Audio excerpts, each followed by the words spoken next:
Hello, welcome to Virtual Investor Conferences. On behalf of OTC Markets, we're very pleased you joined our AI and Technology Conference. Our next presentation is from Carrier Connect Data Solutions. Please note you may submit questions for the presenter in the box to the left of the slides and give you company's availability for one-on-one meetings by clicking Book a Meeting in the top toolbar. At this point, I'm very pleased to welcome Mark Binns. He's the Chief Executive Officer of Carrier Connect Data Solutions, Inc., which trades on the OTCQB venture market under the symbol CCDSF and on the TSXV under the symbol CCDS. Welcome back, Mark. Thanks, John. Great to be here. Appreciate the introduction. Welcome to everybody who's here to learn about Carrier Connect. We're a data center company. This, I think, is going to be the best presentation you're going to see today. We have an exciting opportunity. This is a company with growth, a lot already, and a ton in front of us. Cash flow, real cash flow, actual assets under management. We're in a hot sector. The data center industry is exploding, and I'm going to talk about that today. We have a very attractive entry valuation when you relate it to assets and cash flow, which I'm going to talk about, and an experienced management team that's done this before. As John said, we trade in the US under CCDSF on the QB, and fairly new listing. There's lots of volume on the Canadian side that market makers will cross back and forth, so you can place bids and still be filled even if you don't see a lot on the book. Trading at about 57 cents US right now. It's around 73 cents Canadian. I have to tell a little story about how we got here. So my background, this is my fourth time being a public company CEO. I ran a company called Big Digital Assets from 2 people and 3.5 cents to $5 a share and $1 billion market cap. I spent about 6 years doing it. I retired. I did a little consulting, and then I started creating public companies from scratch, some capital pool companies, which in Canada are like small versions of SPACs. One of them, my second one, I said, I want to get in the AI space. And that's why I'm here today at this AI conference and excited to tell you the story. And as I looked at the AI space for opportunities, my lawyer actually said you should look at the data center industry because it's exploding due to AI. And so I went home and I started doing some research on data centers and the growth in data centers. And what we saw were a whole bunch of charts that look just like this. The data center industry is growing extremely quickly on a macro level because as everybody starts using AI, the queries to AI machines are about 10 times as much processing power intensive as a traditional, say, Google query. That means you need, in aggregate, 10 times as many computers, 10 times as many AI servers. Servers all live in data centers. Data centers are the physical location where servers get plugged into the internet. And they look like this. It's a real estate play. It's space, power, and cooling. Data centers provide the infrastructure to run servers, connect them to the internet, keep them cool, give them power backup, et cetera. So in a data center, you have what's called a rack. This is basically 2 feet wide. It's about 4 feet deep. It's about 8 feet high. And inside the rack, these are servers. The servers are what run AI. And people are looking for space to put their servers in massive, massive demand right now. The actual demand in the industry for space in the data center world exceeds supply. So I decided that is a great business to get into. Let's get into the data center industry and get into the data center business. And that's what created Carrier Connect Data Solutions. But just quickly about data centers, when I'm talking about them, I'm talking about co-location, as they call it. Again, it's a pure real estate play. It's an infrastructure play. It's the picks and shovels that run AI. We don't sell people servers. Companies come with their own servers and plug them in. We give them power. We give them fiber optic connectivity.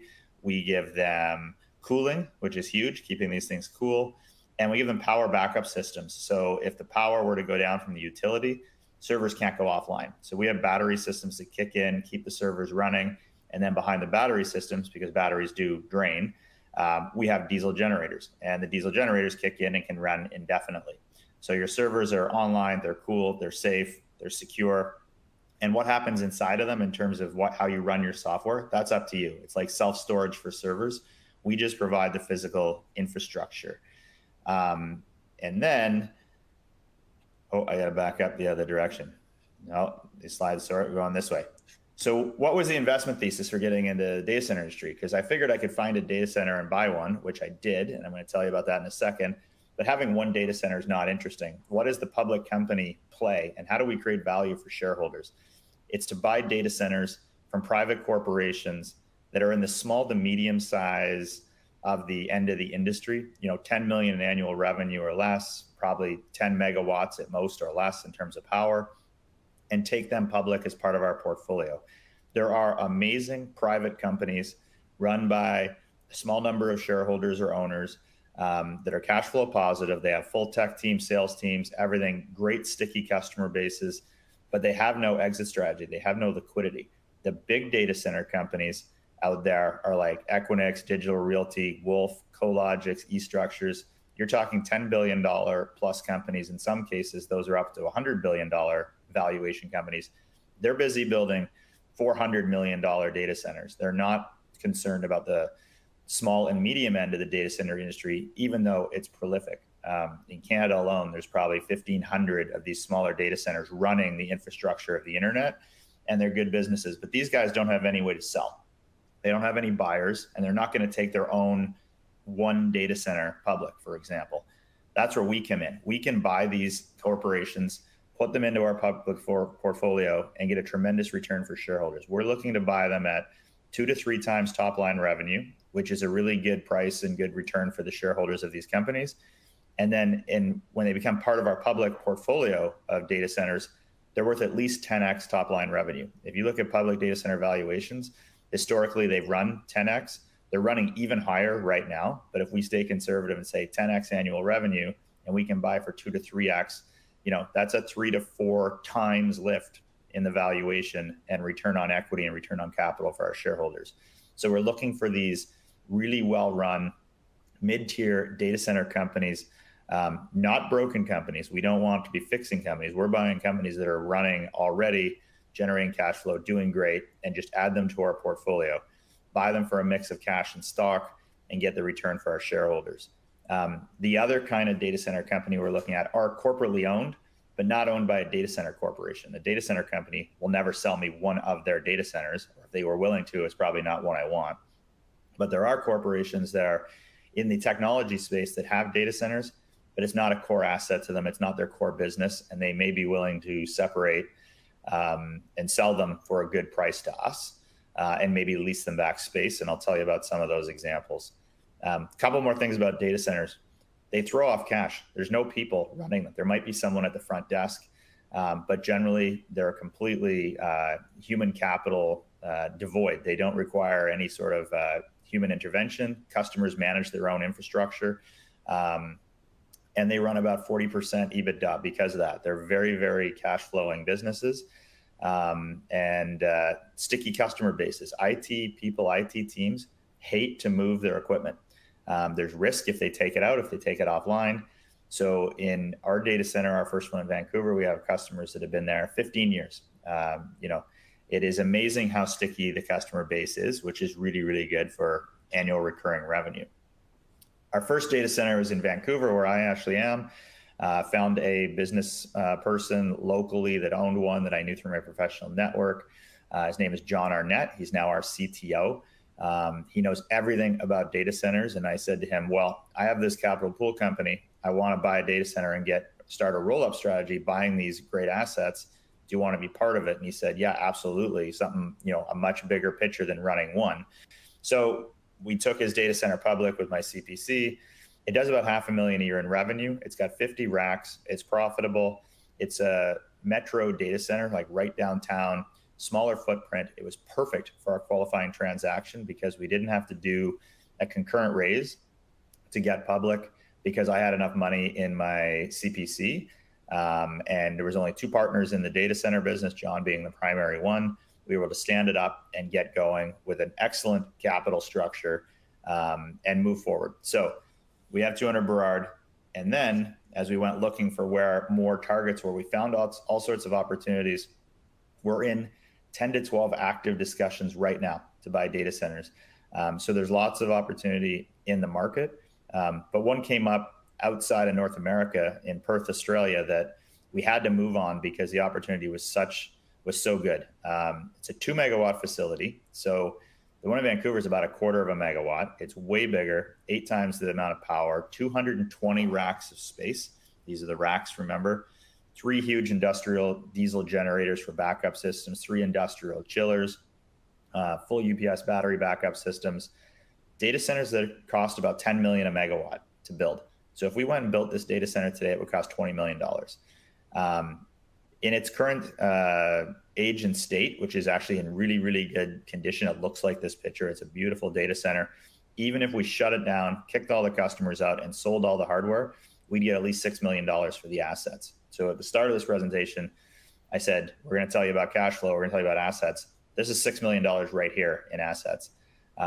We're only a $10 million Canadian market cap company. So you're going to start seeing a picture of how good this opportunity is. It is already cash flow positive. It does about $65,000 a month in revenue on about a $40,000 a month cost base. But the beauty of it, by far and away, is the potential. It only is about 20% full. It can do $4 million a year in revenue. It could do $1.5 million in EBITDA with no new capital investment. And the reason it was 20% full when we bought it is that the company that owned it had acquired it, not accidentally, but not on purpose. They were buying up other software companies. They're a public software company doing an M&A roll-up strategy of their own. And one of the companies they bought just happened to have a data center. They never intended to be in the data center business or run the data center.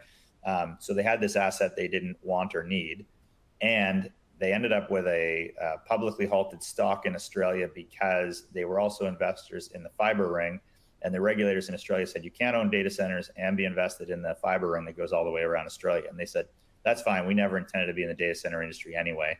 So they wanted to get rid of this thing quick. We knew them through connections in the data center industry. Our CTO and I flew to Australia as soon as we heard about it, spent the weekend, did due diligence, signed an LOI, flew back home, closed the deal. And the amazing part is because they were trying to get rid of this asset quickly and get their stock unhalted, we were able to buy it for $2.5 million. Again, there's $6 million worth of hardware in it, and it would cost $20 million if we built it ourselves. And even better, we said, hey, we had just gone public a couple months prior. We didn't have any cash yet. They were willing to do a vendor take back on the majority of the price. So we only paid $300,000 cash, $2.2 million on the vendor take back, but over 25 years, which is only $17,000 a month. And ended up with this cherry asset. And now we have multiple suitors, I guess you'd say, in the AI industry looking for this space. And we're trying to decide who we're going to put in because the demand exceeds supply in the data center industry globally. Now we have a data center company in Ottawa with an LOI signed. This would be our 3rd and 4th data centers. There's 2 different facilities there. They're both 2 megawatts, 4 data halls, 60 international customers. Government of Canada is in there. They can do, with the space they have, up to $6 million a year in revenue. It would cost $40 million to build it, and we're buying it for $8.5 million. The LOI has been signed and announced. The definitive agreement is almost done. And on the backside of this, we will have $4+ million in annual recurring revenue. And with the space that is there to be filled up with no new capital investment, we can be as high as $10 or $11 million in revenue across these facilities, which in a market cap world means closing this puts us in the $40 million plus market cap range to $100 million market cap range. And today we're a $10 million Canadian market cap, probably $7.5 million US, somewhere in that timeframe. So here's the timeline. We went public in February.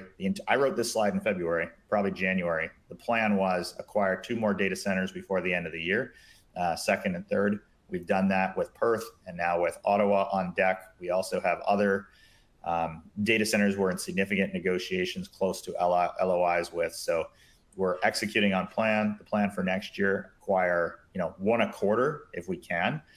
And then we'll have 6, 7, 8 data centers. The plan after that would be to build. But we're actually thinking we may not do that now.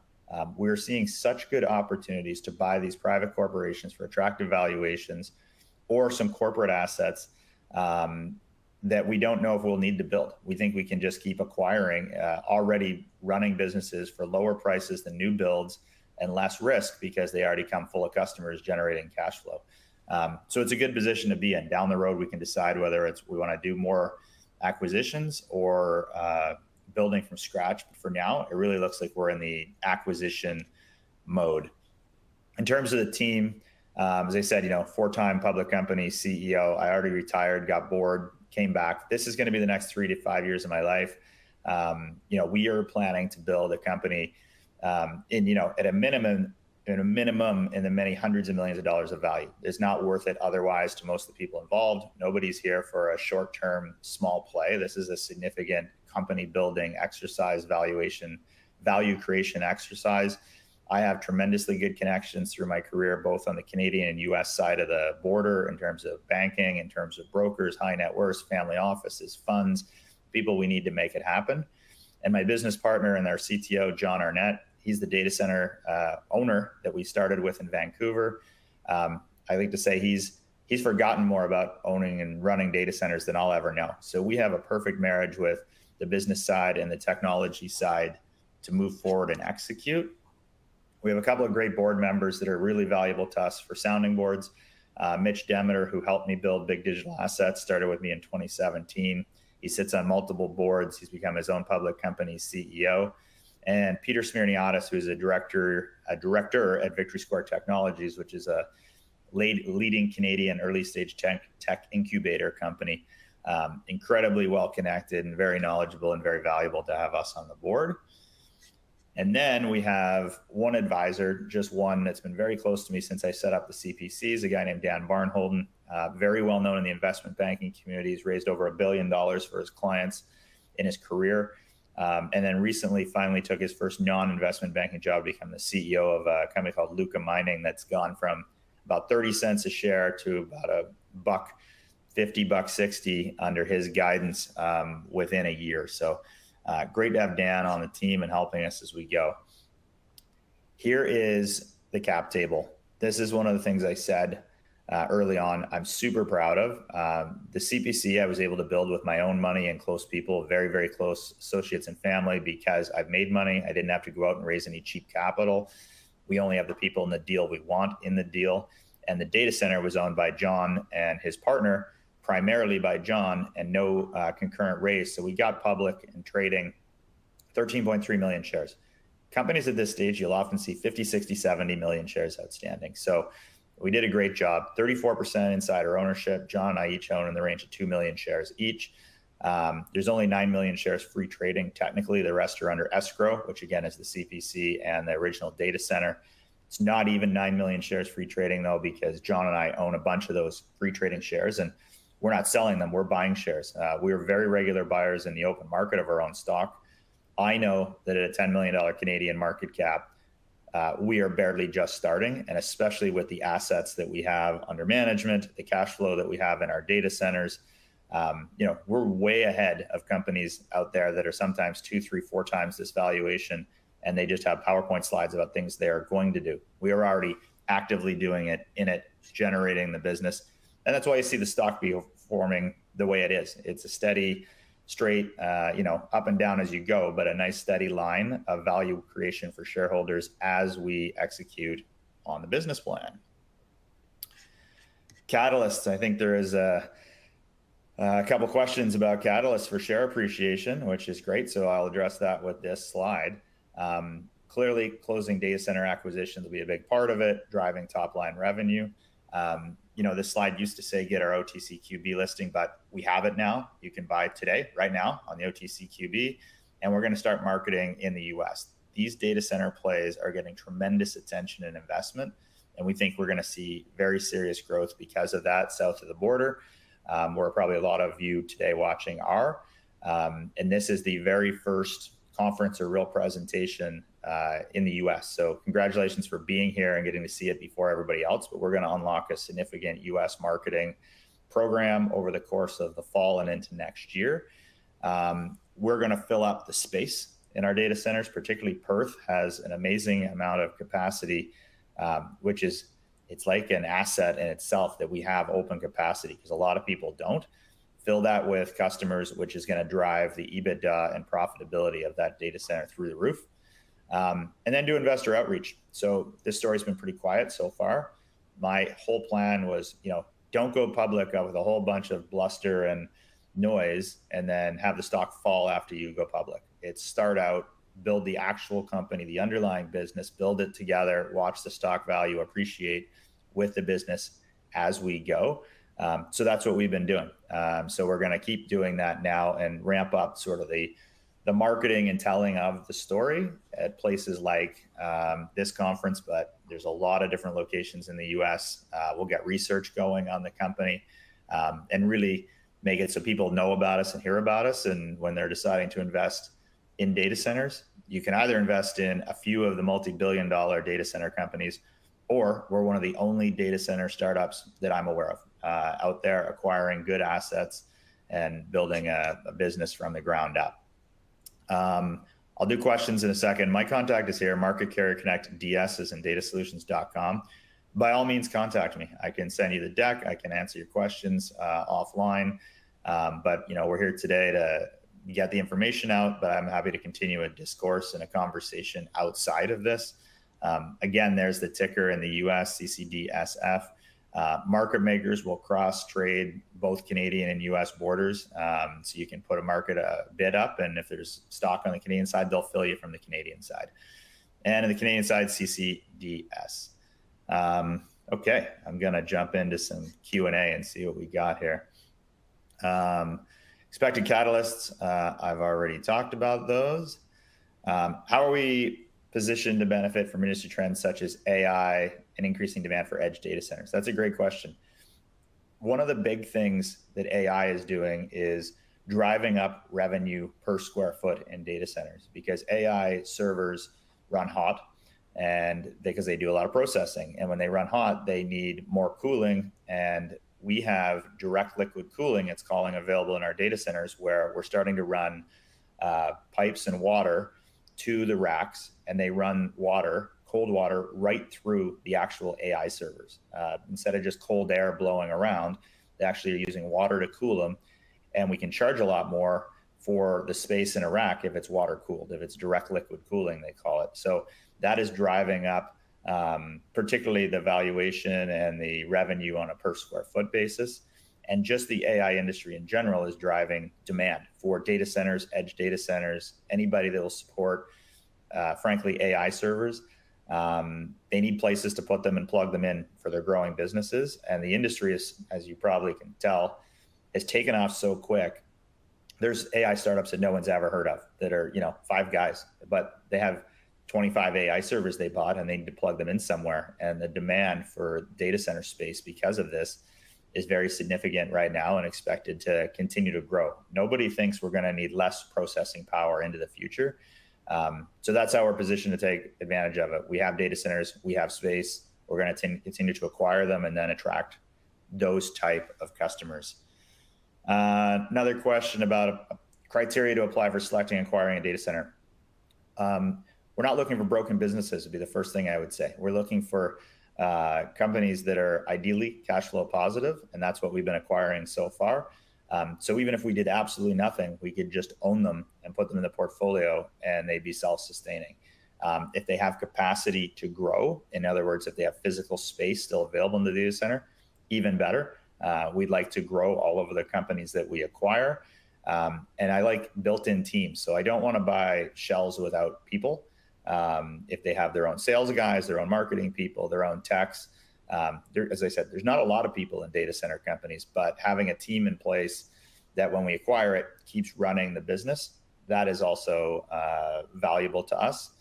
Geography doesn't matter as much, as you can see, because we have gone to Australia, but we are primarily looking in North America. That's where most of our and active negotiations are right now.